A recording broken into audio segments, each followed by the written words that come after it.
Yes Janakamma పేరు వినగానే మధురమైన గాత్రం గుర్తుకు వస్తుంది కదూ. దక్షిణ భారత సినీ సంగీత ప్రపంచంలో ఆమె ఒక అపురూప అధ్యాయం. సుమారు 6 దశాబ్దాల పాటు తన గాత్రంతో కోట్లాది మంది సంగీతాభిమానుల హృదయాలను గెలుచుకున్న జానకమ్మను అభిమానులు ప్రేమగా గానకోకిల జానకమ్మ అని పిలుస్తారు. తన గురించి ఇవాళ కొన్ని విషయాలైతే తెలుసుకోవడానికి మనం ప్రయత్నిద్దాం. 1938 ఏప్రిల్ 23న ఆంధ్రప్రదేశ్లోని గుంటూరు జిల్లా కొత్తపేట గ్రామంలో జానకమ్మ గారు జన్మించారు. చిన్నప్పటి నుండే సంగీతం ఆమెకు ప్రాణం. గ్రామంలో జరిగే హరికథలు, భజనలు, సంగీత కార్యక్రమాలు ఆమెపై గాఢమైన ప్రభావం చూపించేవి. ఇతర పిల్లలు ఆటల్లో మునిగిపోతే జానకమ్మ మాత్రం పాటలు పాడడంలో ఆనందం పొందేవారంట.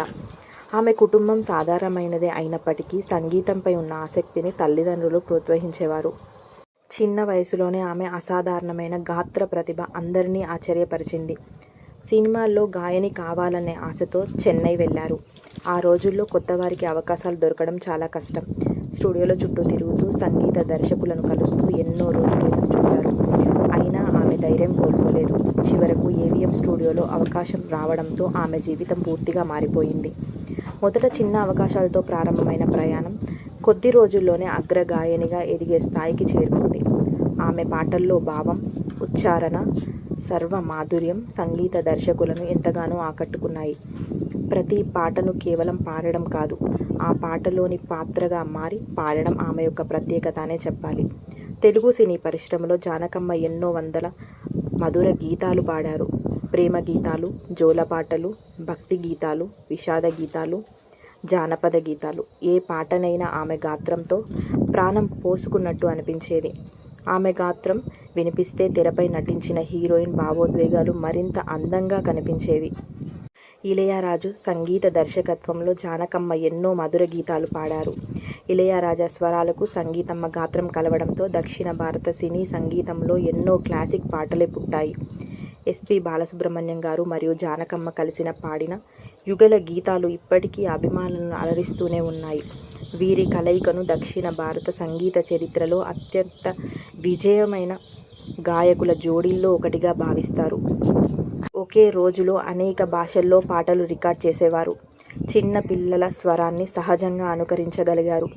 పాటల్లో ఏడుపు, నవ్వు, కోపం, ప్రేమ వంటి భావాలను గాత్రంతోనే వ్యక్తం చేయగల గొప్ప శక్తి తనది.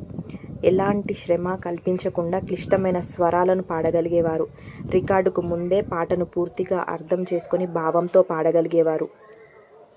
జానకమ్మకు పేరు ప్రఖ్యాతుల కంటే సంగీతమే ముఖ్యం. స్టేజ్పై కానీ బయట కానీ చాలా సాధారణంగా ఉండేవారు. ఇంటర్వ్యూలు కూడా చాలా తక్కువగా ఇచ్చేవారంట.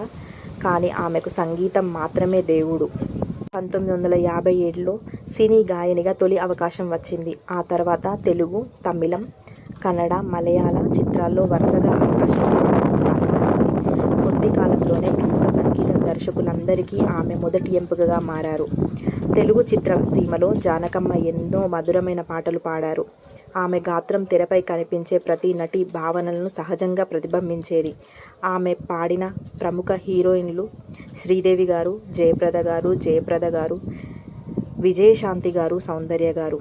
జానకమ్మ అనేక మంది దిగ్గజ సంగీత దర్శకులతో పనిచేశారు. వారిలో KV Mahadevan, MS Viswanathan, Ilaiyaraaja, MM Keeravani, Chakravarthy. ప్రతి సంగీత దర్శకుడి శైలికి తగ్గట్టు తన గాత్రాన్ని మార్చుకొని పాడడం ఆమె యొక్క ప్రత్యేకత. జానకమ్మ లభించిన ముఖ్య గౌరవాలు 4 జాతీయ చలనచిత్ర అవార్డులు, అనేక నంది అవార్డులు, తమిళనాడు, కేరళ, కర్ణాటక రాష్ట్ర అవార్డులు, కలైమామణి పురస్కారం, గౌరవ డాక్టరేట్. 2013లో ప్రకటించిన పద్మభూషణ్ పురస్కారాన్ని ఆమె వినయపూర్వకంగా తిరస్కరించడం జరిగింది. దానికి కారణం ఆమెను గ్రేట్గా గుర్తించారు కాబట్టి ఆమె దాన్ని తిరస్కరించడం అయితే జరిగింది. 60 సంవత్సరాలకు పైగా సంగీత సేవ చేశారు. దశాబ్దాల వారీగా చూస్తే 48,000కు పైగా పాటలు పాడిన గాయనిగా విస్తృతంగా గుర్తింపు పొందినారు. భారతదేశంలో అత్యంత భాషల్లో పాటలు పాడిన ప్రముఖ గాయనీమణుల్లో తను కూడా ఒకరనే చెప్పాలి.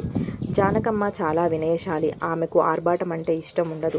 ఇంట్లో సాధారణ గృహిణిలాగా జీవిస్తూ సంగీతాన్నే తన జీవితంగా భావించారు. కొత్త గాయకులను ప్రోత్సహించడం, సంగీతాన్ని గౌరవించడం ఆమె వ్యక్తిత్వంలోని ముఖ్య లక్షణాలు. జానకమ్మ పాడిన పాటలు ఈ రోజు కూడా రేడియోల్లో, టీవీల్లో, సంగీత కార్యక్రమాల్లో మారుమోగుతూనే ఉన్నాయి. కొత్త తరానికి చెందిన గాయకులు కూడా ఆమె తమను స్ఫూర్తిదాయకంగా పేర్కొంటారు. ఆమె గాత్రం భారతీయ సినీ సంగీతానికి చిరస్మరణీయమైన సంపద అనే చెప్పాలి. పాట ఉన్నంతకాలం జానకమ్మ పేరు చిరంజీవిగా నిలిచిపోతుంది. ఆమె గాత్రం తరతరాలకు స్ఫూర్తినిస్తూ సంగీత ప్రపంచంలో శాశ్వతంగా మారుమోగుతూనే ఉంటుంది. జానకమ్మ గారు రాంప్రసాద్ని వివాహం చేసుకున్నారు. కుటుంబానికి ఎంతో ప్రాధాన్యం ఇచ్చారు. ఆమెకు మురళీకృష్ణ అనే కుమారుడు ఉన్నారు. ఎంతో బిజీగా ఉన్న కుటుంబాన్ని నిర్లక్ష్యం ఎన్నడూ చేయలేదు తను. ఎస్ జానకమ్మ కుమారుడు మురళీకృష్ణ 2026 జనవరి 22న మరణించారు. కుటుంబ సభ్యులు వెల్లడించిన ప్రకారం ఆయన దీర్ఘకాలిక అనారోగ్యానికి చికిత్స పొందుతూ చివరకు గుండెపోటు కారణంగా మైసూరులో కన్నుమూశారు.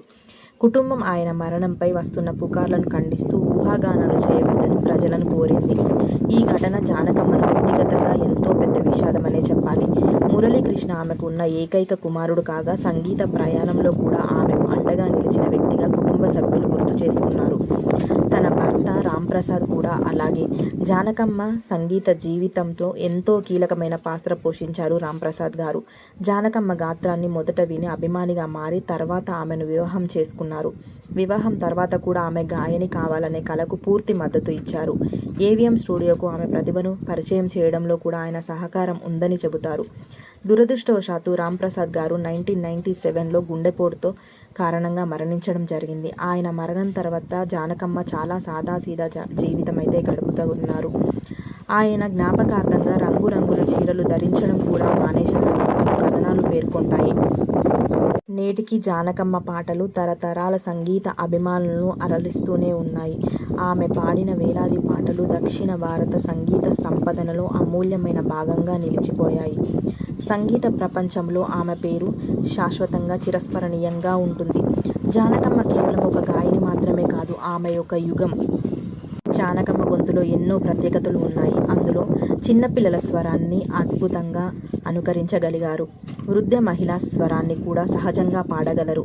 భావోద్వేగాలను స్వరంతోనే పలకరించగలరు. ఒకే పాటలో విభిన్న భావాలను పలికించగలరు. అందుకే ఆమెను భావగాన రాణి అని కూడా ప్రశంసిస్తారు. జానకమ్మ గారు కేవలం తెలుగు మాత్రమే కాదు, తమిళం, కన్నడం, మలయాళం, హిందీ, ఒడియా, మరాఠీ, బెంగాలీ, తులు, కొంకణి, హిమ్లలం తదితర 15కు పైగా భాషల్లో పాటలు పాడడం జరిగింది. 4 జాతీయ చలనచిత్ర అవార్డులు, అనేక నంది అవార్డులు, తమిళనాట, కేరళ, కర్ణాటక రాష్ట్ర అవార్డులు, గౌరవ డాక్టరేట్ కూడా లభించింది తనకి. 2016లో సినీ గానానికి విరామం ప్రకటించారు తను. అయితే ప్రత్యేక సందర్భాల్లో అప్పుడప్పుడు వేదికలపై కనిపించి అభిమానులను ఆనందపరిచారు. ఆమె రిటైర్ అయినా ఆమె పాటలు ఎప్పటికీ రిటైర్ కావనే చెప్పాలి. ప్రస్తుతానికి మైసూర్లో జీవిస్తూ ప్రశాంతమైన జీవితం తను గడుపుతున్నారని చెప్పాలి. ఈ వీడియో కనుక మీకు నచ్చితే లైక్ చేసి, షేర్ చేసి, కామెంట్ చేయండి. మీకు నెక్స్ట్ ఎవరి వీడియో అయితే కావాలో నాకైతే కామెంట్లో తెలియచేయండి. Thanks for watching. Subscribe my channel.